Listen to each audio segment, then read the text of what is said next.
Good morning students.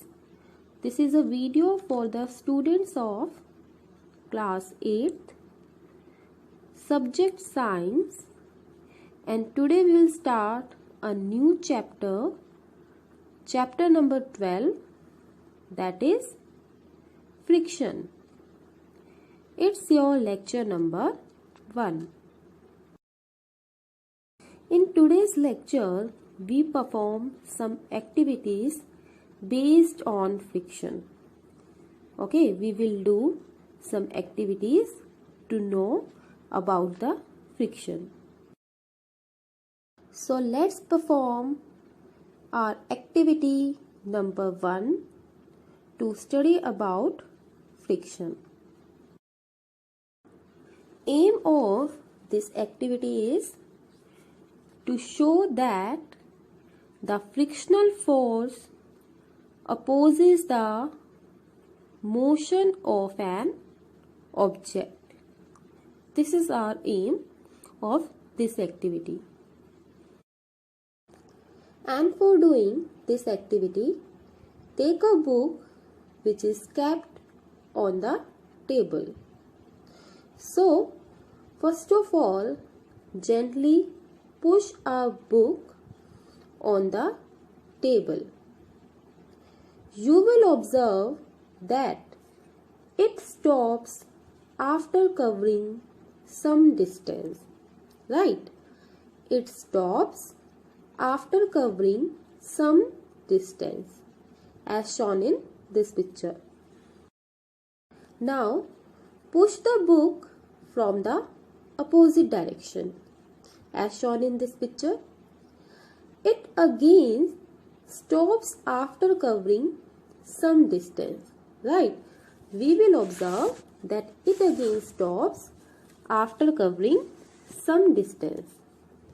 But why the book stops after moving for some distance? So the answer is the book stops because of some force acting on the book. It means we can say a force must be acting on the book which opposes its motion.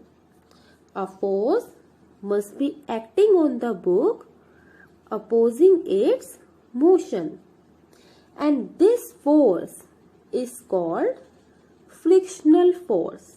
Okay, the force which opposing the motion of our book, that force is called frictional force.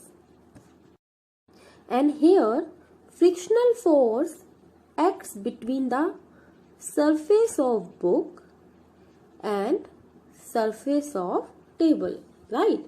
The frictional force acts between the surface of book and surface of table. It means frictional force arises due to the contact between the two surfaces. That's why frictional force is a contact force. You have already learned in the previous chapter that frictional force is a contact force. If you apply force on any object along left side, then the frictional force acts along the right side. And if you apply force along the right side, then frictional force acts along the left direction. In both cases, frictional force opposes the motion of an object. So what we conclude here? That the frictional force always opposes the motion of objects. Okay? And the second conclusion is frictional force is always acts between two surfaces. Okay?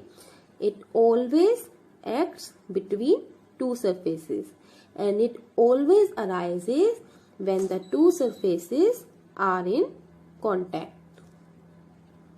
So I repeat, first conclusion is frictional force always opposes the motion of object and always acts between two surfaces. So let's perform another activity to know more about friction. And the aim of this activity to know about the cause of friction, means how the friction developed or introduced. So the aim of this activity is to know about the cause of friction. So first of all, make an inclined plane on smooth table. You may use a wooden board supported by some books as shown in this picture, and then put a mark by the pen on any point A and let a pencil cell moves down from this point A. Okay, you will see that the cell stops after moving for some distance. Now note down the distance between wooden board and cell. Okay, note down the distance between the wooden board and cell. Now spread a piece of cloth on the table like as shown in this picture and make sure there are no wrinkles on the cloth. Okay, spread a piece of cloth and there are no wrinkles on the cloth. Now let a pencil cell moves down from point A. And what happens? The pencil cell stops after covering some distance. Right, the pencil cell moves down after covering some distance. Now note down this distance again. You will see that the distance covered is little less on the cloth surface as compared to smooth surface. Okay, you observe that the distance covered by the cell is little less on the cloth surface as compared to smooth surface. But now the question is, why it happens? What is the reason behind it? Why the distance cover is less on the cloth surface? So the answer is friction is less on smooth surface.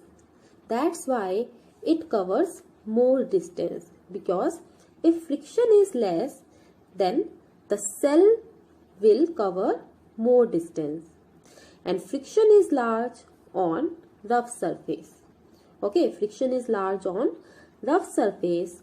That's why the distance cover is little less on the cloth surface. Cloth surface is rough surface. That's why the distance cover is little less on the cloth surface. So if friction is large, then cell will move little less distance. So we conclude that the force of friction is larger on the rough surface and force of friction is less on the smooth surface. Okay.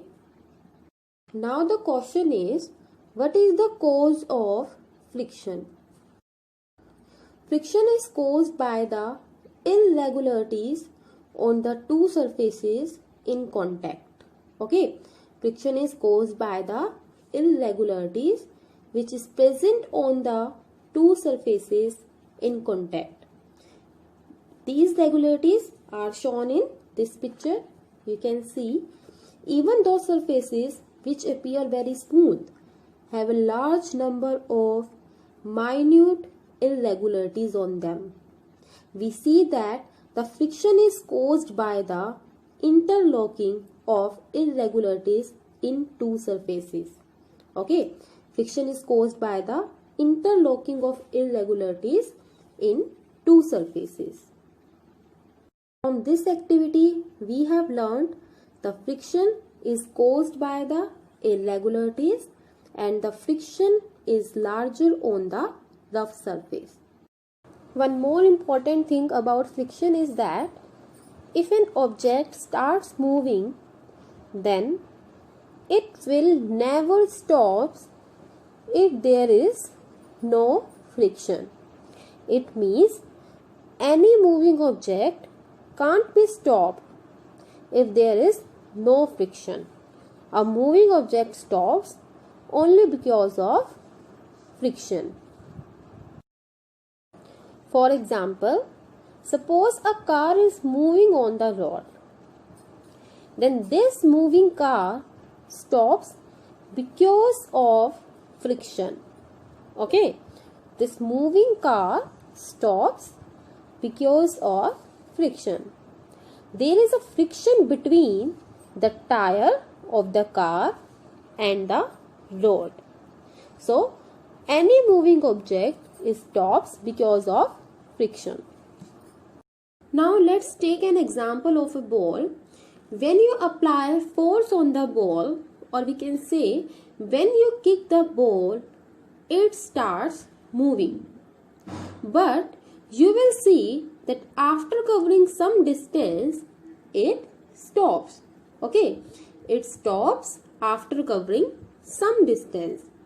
And why it stops? Because of another force, that is frictional force, which is acting opposite to the direction of applied force.